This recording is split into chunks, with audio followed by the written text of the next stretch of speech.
Everyone, welcome back to our channel students. In our previous video we have discussed regarding one of the important compounds of nitrogen, that is ammonia. So in this video we are going to talk about one more important compound of nitrogen, that is nitric acid.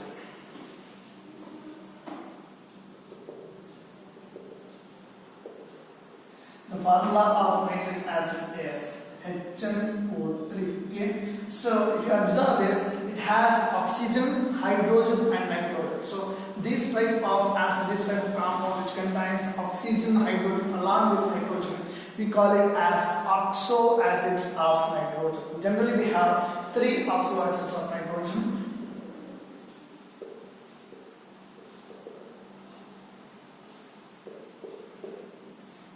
So the first one is HNO3, that is our nitric acid. Second one is HNO2, that is nitrous acid. Last one is H2N2O2, that is hyponitrous acid. These are three oxo acids of nitrogen. In this we will be much focusing about this HNO2, that is nitric acid.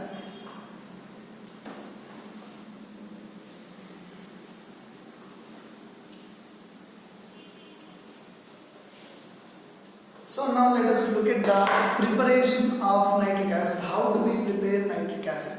Generally we prepare compounds by two methods. One is laboratory method, that is in a small scale preparation, and one more is commercial method, that is a large scale preparation. Now let us look at the laboratory method preparation of nitric acid.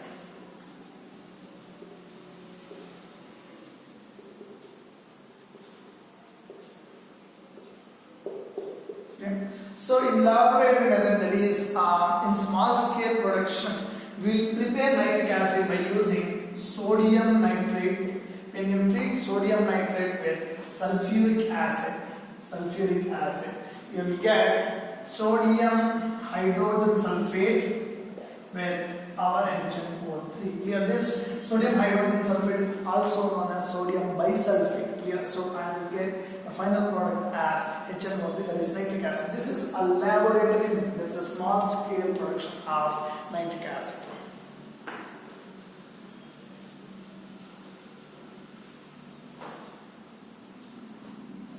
So now let us look at the commercial preparation of nitric acid. Commercial preparation of nitric acid, we call it as Oswald's process.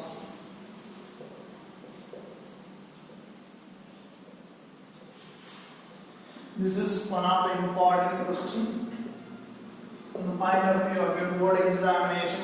In this, the first step is the oxidation of ammonia to nitric oxide. Clear? That's the first step. So here we use ammonia, which is a gas. This preparation of ammonia we have discussed in our previous video. You will get to know that. So this ammonia, when it is treated with the atmospheric oxygen at some particular conditions, that is at 500 Kelvin temperature and 9 bar pressure, atmospheric pressure, and by using platinum rhodium gas catalyst. Okay. So when you treat ammonia with the atmospheric oxygen at this condition, that is 500 Kelvin temperature, 9 bar pressure, and by using platinum and rhodium gas catalyst, you will get nitric oxide and water as the byproduct. So this is the gas, oxygen is the gas, nitric oxide is the gas, and this is a liquid. So this is not a balanced equation. So you have to balance 4 nitrogen, 4, 5 and 6. When you are failed at home, so you can balance these chemical reactions. It will be helpful for you. Yeah, so this is the first step. So that is oxidation of ammonia to nitric oxide. The second one is oxidation of nitric oxide to nitrogen dioxide. Clear? So in this case, the temperature should be below 100 degrees Celsius. Not that note that the temperature should be below 100 degrees Celsius. Clear? So at this condition, this nitric oxide, when you treat it with oxygen, it will be converted into nitrogen dioxide. This is also not balanced. Nitrogen we have 1, so we have 4 oxygen, so this is 4 oxygen. Now it is balanced. Clear? So this is the second step in Oswald process. I am repeating you guys. So this is one of the important questions according to your board examination. So watch carefully. So this is the second one. You get nitric oxide the first step with the oxidation of ammonia. So this nitric oxide on further oxidation you get nitrogen dioxide. Clear? So the third one is this nitrogen dioxide treating with water, you will get ammonia with some amount of nitric oxide also. Clear? So this is the formation of nitric acid. Formation of nitric acid. So this is the third step. This is also not balanced. So we have nitrogen 2. So we have 3 nitrogen. So 2 and 3 is okay now. Then 4. Only 2. Now this should be 3. This should be 3 and this should be 2. Now it is balanced. 3 nitrogen. 2 and 3 nitrogen. Oxygen 6. Oxygen 6 and 7. Yeah, it is balanced now. Yeah, so this is the third step. The formation of nitric acid. Yes. When you get nitrogen dioxide, when you treat it with water, so you get the nitric acid. Let me mention the gases. So this is a gas. This is gas and a gas. So water is a liquid. So this is the aqueous form of nitric acid. Yeah. So what you get is nitric acid in step 3. This is the aqueous form of nitric acid. And the step 4 is the concentration of nitric acid. So that is step 4 is the concentration of nitric acid. The obtained aqueous nitric acid is only 68% pure after distillation. You will get the obtained aqueous aqueous nitric acid is 68% by mass after distillation. Clear? After distillation. So if you want to increase the concentration of this nitric acid, you need to treat nitric acid with dilute sulfuric acid. Then the concentration will be increased to 98%. Clear? So when you treat, when it is treated with sulfuric acid, the concentration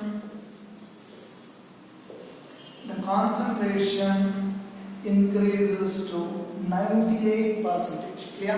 So these are the 4 steps involved in the preparation of nitric acid. Be careful.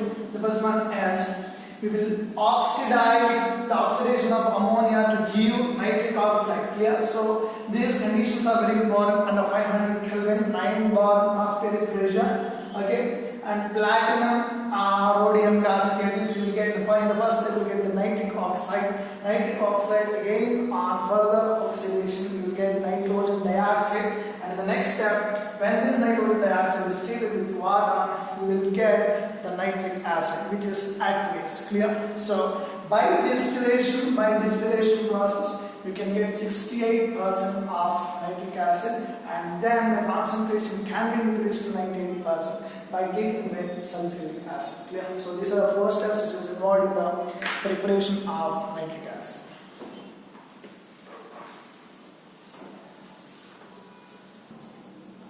Yes, now let us look at some properties of this nitric acid. Clear? So properties.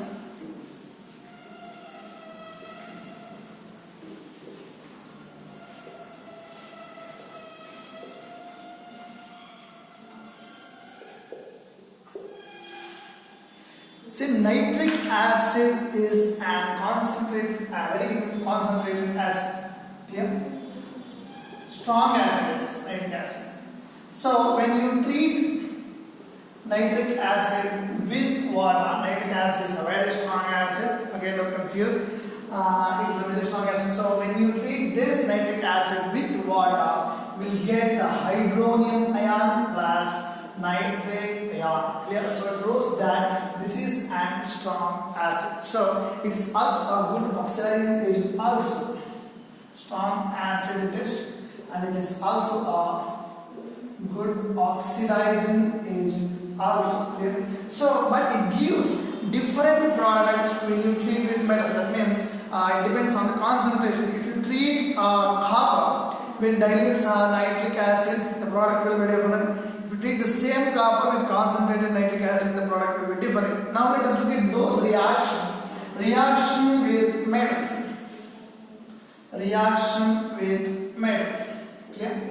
So the first one is when you treat copper with HNO3, that is, this is a dilute nitric acid. When you treat copper with dilute nitric acid, you will get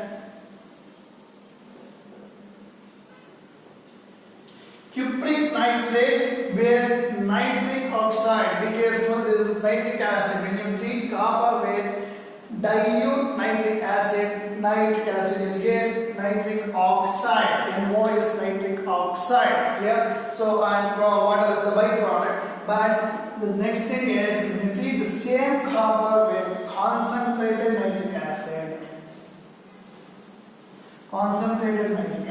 you will get cupric nitrate, the same product, whereas you get the nitrogen dioxide. Be very careful, these two are not balanced equations. These two are not balanced equations here. But observe carefully.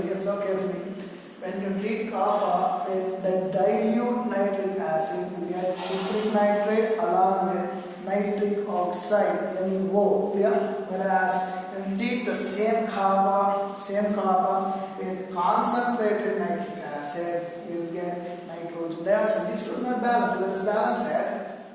So you can even balance when you have 3 copper. So we have 3, 8, 4, 2 something. So here, so 4. You can balance at your home. So you are free. Here, I think it's fine. Nitrogen. Yeah, it is fine. Okay, so this is the reaction. So that means that it gives various products when a particular metal is treated with dilute nitric acid and when that particular metal is treated with concentrated nitric acid. So those products is dependent on the concentration of the nitric acid. Clear? So this is one property.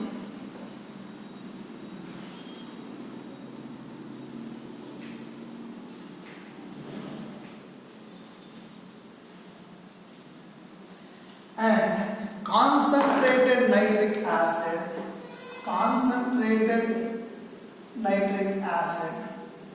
will not dissolve some metals like iron, aluminium, manganese, etc. Yeah, why? What is the reason for this? This concentrated nitric acid, it will not dissolve some of the metals like iron, aluminium, and manganese. It is because when you treat this concentrated nitric acid with these metals, it makes these metals passive. Yeah? So it makes these metals passive because it makes these metals passive.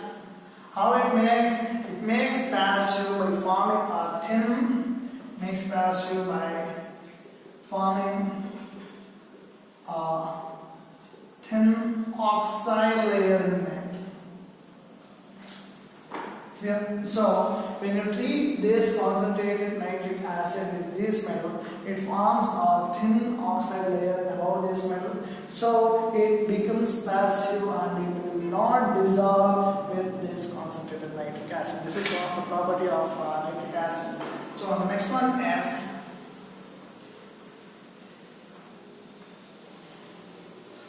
a very important application of nitric acid is the brown ring test.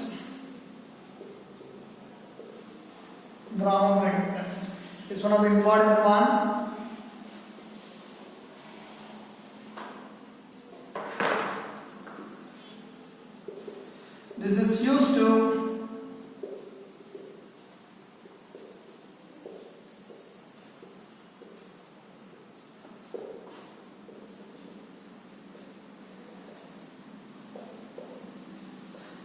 test is used to determine the presence of nitrate ion. Clear? So in order to know the presence of nitrate ion, we use this test. Clear? So initially we will use the iron sulfate. Iron sulfate is added to the solution containing nitrate ions. I think this is visible for you guys. So iron sulfate, that is FeSO4, is added to the solution containing nitrate ions, and then this is actually freshly prepared ferrous sulfate. Freshly prepared iron sulfate or freshly prepared ferrous sulfate is added to the solution containing nitrate ions. Then the concentrated sulfuric acid is added along the sides of the test tube. Along the sides of the test tube. So when you add the concentrated sulfuric acid along the sides of the test tube, there will be a formation of a brown ring at the junction of the two layers. Clear? So that brown ring indicates the presence of nitrate ions. It is one of the important tests, and we will carry out this test in the laboratory process here. So when you add this, appearance of brown ring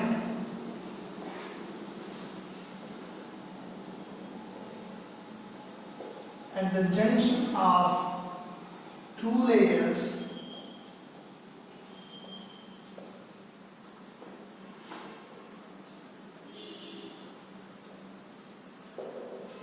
indicates the presence of nitrate ions. Clear? So these are three steps involved. So this test is used to determine the presence of nitrate ions. Initially we will add freshly prepared ferrous sulfate solution or freshly prepared iron sulfate solution to the solution which contains nitrate ions. Then we will add the concentrated sulfuric acid along the sides of the test tube. Clear? So when we add this, if there is a presence of nitrate ions, there will be the formation of brown ring at the junction of two layers. Clear? So that formation or that presence of brown ring determines the presence of nitrate ions. Clear? So if you look at the reactions which is involved in this process, initially we have Fe2 plus and you treat it with inverse minus ions.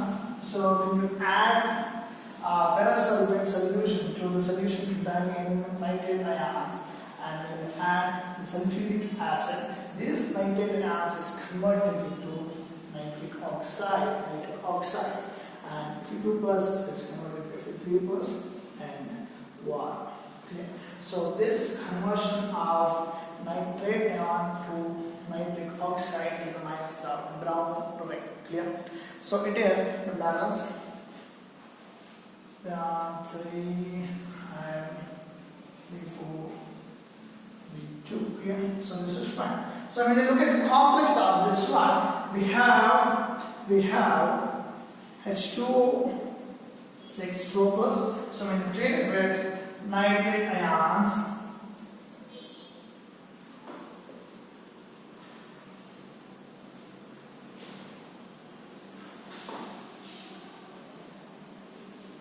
this is the brown complex. This is the brown complex which is obtained. This is responsible for the appearance of brown ring in the layers which is in the contact between the two layers. Clear? So this test we call it as brown ring test. Here nitrate ions is converted into nitric oxide. So we get the brown ring test. So these are the applications of nitric acid. So we will continue in the upcoming classes, students. Thank you.